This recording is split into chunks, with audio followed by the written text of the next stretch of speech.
Hi everyone, and welcome to Scrap Saturdays. This is going to be a little book review. Not that I'm going to be doing book reviews all the time. It's just I do post a lot of this on my Instagram, and I believe Marcia, hi Marcia, she asked me to talk about what books I read. And yeah, I kind of wanted to go into it. I have a planner review at the end of this too, which dictates to or leads into books that I've read and then how I came about the planner that I'm going to share with you. But I'll start off with Liane Moriarty. I think that's how you say her name. And I've showed you this book before. I showed you her before with The Big Little Lies. This is what I call my dirty reading. This is the kind of reading that lets me pretend and fantasize. And I love the way she writes. Jodi Picoult is my other favorite writer. I love that she writes within character bases, but I haven't purchased any new books from her lately, so I kind of got onto Leanne's bus, and I do have Truly Madly Guilty, which I'm sort of in the middle of reading. This one I haven't started yet, but this is my current that I picked up. And basically what I do is I read at least a chapter before I buy a book, because if the first chapter doesn't make me want to continue to read more, then I don't. But this is my, this is my fun reading. So this is the kind of light reading that I do not to learn or, you know, it's not the deep kind of reading that you'll see, and I'll just keep going. The other book that I just read was this Ayurveda book, and it is by a girl called Sahara Rose, and you can find her on Instagram. I think she's also with Oprah, and Deepak Chopra also supports her. And so Ayurvedic Medicine, which I learned from this book, it's a really hard one. It was interesting. It tells you, like, it gives you doshas, you know, and doshas tell you like who you are. I am Kapha. And it was interesting. I love to do things like this. I love to learn and grow as a person and find out, you know, more about what our ancestors did and how their bodies function. And because I work in a pharmacy, and not only that, I mean, my family, we're vegan, and we've been like this for at least 8 years now. And it's been a process. It's been a process where I'm learning and growing to find, you know, the best way to take care of our bodies naturally. And I don't mean naturally like, you know, medicine has its place and it should be a stepping stone into the right direction of your own health. But I just find it so interesting that for thousands and thousands of years, thousands and thousands of people have existed on pretty much the same basis, right? So my ancestors are from Portugal and they're Portuguese, and Ayurveda medicine is an Indian practice, but yet there's so much similarities, and I love it. So I really like this idiot's guide to it because it's a very hard thing to understand. It's a very hard concept. But I love learning, and I really love learning alternative ideas and alternative choices, especially for the moms and dads that come to the pharmacy and they're looking for an alternative for their kids' asthma and eczema and acne and everything that's just blown out of proportion. And I love to go back and see, you know, what were our ancestors doing and how come they, I guess in a sense, they lived in a better way. I'm not saying completely, but there are some things that they were doing that they totally got right that we're forgetting now. And so the other part about this book that I really liked is that Sahara herself is a plant-based person. So it's very hard to find someone who wants to introduce an old culture with a new idea, right? I mean, veganism has been around a long time. And again, that word is the only way to describe how I eat. If I say plant-based to people, they don't understand. They'll say like, but do you still eat eggs? No. Do you still eat fish? No. So using the word vegan translates to people understanding that I don't eat any animal products. My kids don't eat any animal products. And that's just because we choose to live our best life. And I truly believe that we are way healthier than we were, you know, 10 years ago. And yeah, I mean, that's all I can say, is that yes, for some people it's about saving the animals. For me, it's about saving humans. I think we need to take more care of each other. So that was long-winded on Ayurveda, but it was a really good book. I don't know if that interests anyone.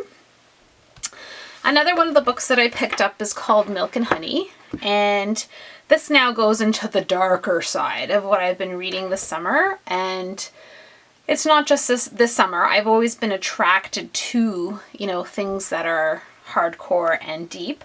Rupi Kaur, she is one of those new, I don't know what you call it, but she's a poet, and you can find her on TED Talks, and she does the most emotional rendition of one of her poems. Yeah, you need to watch it. And so Milk and Honey is an aggressive poetry that heals me. And reading her stuff resonates with me because I can completely understand where she's coming from, and I don't want to ruin it anymore for you. She's also Canadian, so, supporting Canadian writers is important to me as well. But look into her. She's awesome. So I picked that up. Another book that I picked up this summer was the book Witch, and she kind of leads into what I'm going to gear to with my planner this year. And it's kind of this movement now where it's so funny. I did 2 books this summer that I was reading, and it was The Witches of New York, and it's Amy McKay, again, another Canadian writer who is brilliant, and she wrote The Birth House a few years ago, and I don't know if you guys read it, but I still had it, and then my daughter was reading The Birth House because it's, again, brilliantly written. And I bought The Witch, and I read The Witch, and as I use little tickets as a bookmark, because that's how I roll, amazing, amazing, amazing, amazing book. Why is it amazing? Because it completely, like literally, wake the witches. Again, it's what we're talking about, right? We're talking about women's rights. There was a march, in the United States, and we're talking about feminism, and we're talking about oppression, and there's so much. I mean, there's different cultures and so many people that are battling the identity of, right? The identity of. And so what intrigued me with this book and the way that Lisa Lister writes her, she's a blog and stuff like that. And maybe you don't have to agree with everything. And that's the whole thing. It doesn't have to be an all or nothing, right? Like all the books I read, I pick and choose what I need. And that's just like music and anything that's in an art form, right? It doesn't mean that I completely agree with everything, but if I do resonate with it a lot, then it heals me and it soothes me where I need it to be. Which, right? Literally unleashed, untamed, unapologetic. Love the unapologetic part. I love it because we're always apologizing for being women. We're always apologizing for being intuitive and kind and emotional and sensitive, right? We categorize being a woman as something that's negative. We categorize the word witch as being bad and evil, right? Instead of embracing it and thinking that maybe this is who we are. Maybe we're intuitive for a reason. Maybe we're passionate for a reason. Maybe we like to, capture and write down recipes, right? We're making recipe books with our scrapbooks because we are keeping a memory of what happened in our daily lives to pass on to other generations. Comes in this book, which is The Witches of New York. Same thing. I mean, I'm reading this. I know it's fictional, or maybe it's not. I have no idea. That's my favorite part. My favorite part is that it's so freaking realistic that you think to yourself, why were we persecuted? Why were women persecuted as witches? What was going on? Was it because men were so afraid that our innate power to, feel through life, we can feel through life. We can understand our children. We can understand our spouses. We can feel that the world is dying and needing more love, right? We feel that, but we've disconnected to it, right? Because someone has labeled it as a negative thing. Again, coming back to this book where it talks about ancestry. And I'm going to tell you, my mother and my grandmother and my great-grandmother practiced things in this book. Now, they didn't call it witchcraft. They just called it Portuguese tradition. But in those days, maybe they would have been punished for it. Do you know what I mean? And it's little things that we pass on, little superstitions, little things that you do, whether you're Italian, you know, it doesn't matter. And I see it over and over again. And they talk about gypsies. They talk about all that kind of stuff. And literally, Canada is made up of gypsies. Gypsies are traveling people from other lands that bring with them their witchcraft, their cultures, their traditions, their magic teas, their potions, all of that. All of that. And there's different types of witches, which I laughed because it's not just every specific type, right? There are people who are really good at cooking, and there are people that are really good at storytelling. So that would be a spell witch, right? So some people with their words, we now call them lawyers. Because if we called you a witch, you'd be like, what? Everyone has their magic. Everyone has their potential, right? Everyone has some sort of witchcraft in them. But because we were so scared of that power, we didn't understand it. We just labeled it as negative. So I think you get my point. The Witches of New York, amazing book. I literally inhaled this book. That's what I say when I love something so much. I inhaled this book in 2 days. I could not put it down. It was amazing. It resonated on every level. These 2 books I inhaled. So yeah, that's where I'm at. This one is called The Dance of the Dissident Daughter, and it kind of goes with all the other books that I've been reading. This one's a hard one. This one is written by Sue Monk Kidd, and she writes a whole bunch of stuff. A whole bunch of stuff. And it's a hard read. I have not finished it. I am over here. Yes, I use these crazy little things as bookmarks because all my other bookmarks are used up.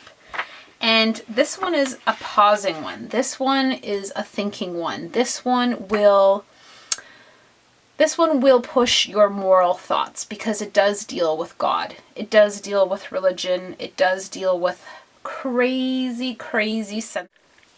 It basically is where and how she thought religion was for her and how she grew from her religious start. And I like it not because of the religious part. I like it so far, even though it's really hard to digest, because it takes time to understand what she's saying. I like it because she's empowering herself to be able to change, but not completely separate from God. So for a lot of people, we only know one way, right? We only know one religious way. We only think one way, but it doesn't matter because if the end result is still a faith and a love between you and God, then everything else in the middle doesn't matter. I think in my heart, that's what I'm trying to say. Again, another very powerful read. It's very feminist, based. It's a very awakening of the woman's thought, and it's just where I was. It's what I needed in the moment. And if you're needing that, or if you've ever written or read anything about her, again, all these titles like this one, it's called Awakening. And I think we're all kind of gearing towards stuff like that. It's kind of like these two, right? So Gabrielle Bernstein, Elizabeth Gilbert. See, I do have bookmarks. I do have bookmarks. So same kind of thing. She's just deeper. She digs deeper. She's hardcore. She's different because she's pinpointing something that's personal, right? Religion and finance, I say those are very personal things because people judge themselves by it. And so because she's testing the limits of something that we believe should be untested, she's not testing God. She's just testing the path to God for herself. Whereas these people use the law of attraction, right? It's not the first time you've heard the law of attraction, positive thoughts, yada, yada, yada, all that kind of stuff, right? So Gabrielle Bernstein, awesome. Love her meditation. I love that she's raw and that she's not fake. I love that she does still drop the F-bomb, that she still does have a bad day, that she's still capable of saying that it's not perfect yet for her. She's still on that path. So join me with that, right? but it's still within the same thing, right? Big Magic is basically like The Secret, right? So we've all seen the Netflix thing, we've all read the book, we've all heard about these kinds of things, I believe. I'm not sure. Or at least maybe it's just me, but basically hers is teaching you how to do it, but still there's always something left out. I find that even when I read Gabrielle Bernstein or any other path of something, there's always something missing out, right? They tell you, but they don't really tell you. It's just like the Law of Attraction books or The Secret. Like they tell you, but they don't tell you. Or any videos that I watch on YouTube, like they say it, but there's always a piece that's missing. So you read all this, and then at the end you're still kind of like, okay, so you want me to meditate and hop on one foot and be positive and be positive and be positive, and then I don't know, right? So I love these books. I think the ideas are amazing. I think that they're getting somewhere. They're teaching us to be more humble. They're teaching us to take a breath. They're basically teaching us that, literally like her book says, the universe has your back. That yes, what you put out is what you get in. But sometimes it's not so true, right? Sometimes there are circumstances, which again, if you read deeper into books like these, you have to get off your butt. It doesn't magically boomerang back into your head. It doesn't work that way. And so that's where I kind of like, these are great and I love reading books like this and they're magical, but they're not that magical. Like you still have to put some work into it. You still have to change. You still have to grow and adapt to the concepts that sometimes sound hokey. They sound unrealistic. They sound like, really? Because when I'm having a bad day and my kids are not listening to me, they're freaking not listening to me. So I'm not going to be calm. I'm going to be like, get your backpack, get in the car. We got to go to school now. So that's my 2 cents to that. And then yes, that's where I bring this book in. Ta-da! Because he's saying exactly what I've always thought about these kind of books, which I love, don't get me wrong, but there's always that balance, the yin and yang, right? His approach is that, yes, this is good. Yes, the world works on law of attraction, but you're not special. Like, you're not this special, oh my gosh, everything's going to be perfect in your life person.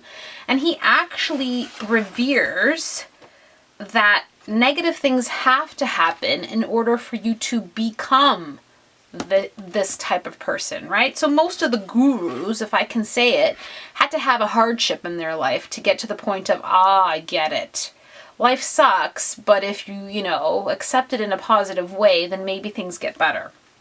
I'm not complete. I haven't finished his book. I read thousands of books at a time. The way I speak is the way I read. I pick and choose where I need to feed my soul. So if that doesn't make sense to you, I'm almost done. I'm almost done. I could finish it off this weekend if I wanted to, but I choose to make scrapbooking videos for you instead with my time, right? So these 2 I've finished. This one I have not. But I love the way Mark Manson speaks in this book. He's raw and real. And with me, that resonates a lot. I like the non-BS talking about something that means something to me. So gratitude, yes. What does gratitude look like in a true sense of telling me that, yes, Monica, this sucky thing happened to you, but this is why it's so amazing. Again, awesome book. One that my husband, Alan, who does not read any books, is like, Monica, are you done? I want to read it.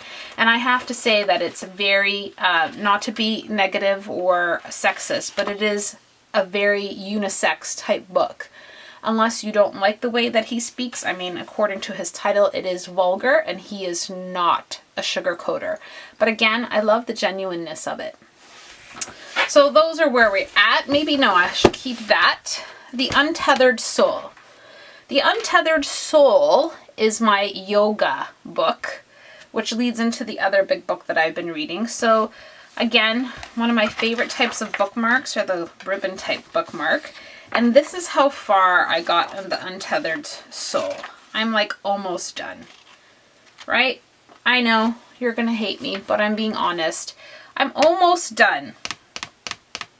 I'm almost done because again, this book is a swallowing book. meaning you need to swallow this very slowly in order to dissect exactly what this means to you. Again, another book that I love because it's unique to what your experience is. So I'm reading it, and because of my life experiences, I'm going to get something completely out of this book that you will not. But ultimately, it will universally heal everyone. This book talks about what it means to be in the universe and what we are. So aside from status, aside from the house you live in, aside from the job title or how you would describe yourself, this is the clean under layer that we are all a soul, right? This has nothing to do with religion. It has nothing to do with worshiping God. It has nothing to do with culture. It has to do with clean, unbroken, undisturbed soulness, and what that means to you and how you were born, literally like a baby that has no blemishes. And it reminds you, or at least teaches you, that you're still there. That unblemished baby that you were born into, with no biases, no prejudice, no hatred, that's who you are. And it's good. It's a deep one. And I know that when I was at my yoga studio, it was so ironic. I had already purchased this book and I was reading it just before I got into yoga. And the teacher who teaches us meditation, this was part of his meditation course, that you would get a free copy of this book and you would go through it. And every little piece of the universe, coming back to Gabrielle and all this other stuff, it's so interesting how the serendipity of life makes its path. Right? So for me, it's like I'm walking like this and I get to the point and then I see things and I'm like, I never even heard of that book. And now it's all over the place. It's plastered as I'm getting ready for my yoga class. There's a sign on the wall and there's this book and it's a description. And I'm like, all right, Monica, you're doing the right thing. Like I'm getting affirmations from the universe telling me, yeah, this is the right path. This is the right course. The Untethered Soul. Awesome. Deep. Awesome and deep. So where did it all come from? Where did it all begin? A Course in Miracles. A Course in Miracles was rewritten by Marianne Williamson, who's been on Oprah and all those people. And she wrote or rewrote her version of how she dissected this book for herself. I don't know how many years ago. And her book, I bought on my iPad and I read through it slowly, but I read through it. I then went to the bookstore, and it was so funny because I ran into this woman randomly at the bookstore who I had met years before. She was the lady who actually did my sister's bridesmaid dresses, and she was buying this book. And when she saw it, because the girl from the back of the bookstore had to bring it to her, she's like, oh, wow, it's bigger than I thought. And because I talk as much as I do on video in person, I just said, hi. Yeah, I've read the short form version of that from Marianne Williamson, and it's amazing. She's like, really? And I said, yeah, it's really, really powerful. Like it's hardcore. Now, not to be disrespectful to the Bible, because the Bible is the Bible and it shall be the word of God, but it's written like the Bible. So it has verses and chapters, right? So that you can come back to it, and it's dissected like that. It sort of reminds me of, that kind of paper, because there's just so much to it. So this is a book about God and love. That's it. It's a book about God and love. It's not a Bible. It's not anything else, but it can be if you feel that it is for yourself, or you feel that it's a guide into the right, direction of whatever life is. And I come back to that all the time, because you have to be open to the ideas and the written things that are out there. You have to be open to them, just like we're open to anything else, just like we're open to growing and changing. We have this much window here on earth. This much. Half of it is childhood, where we don't even know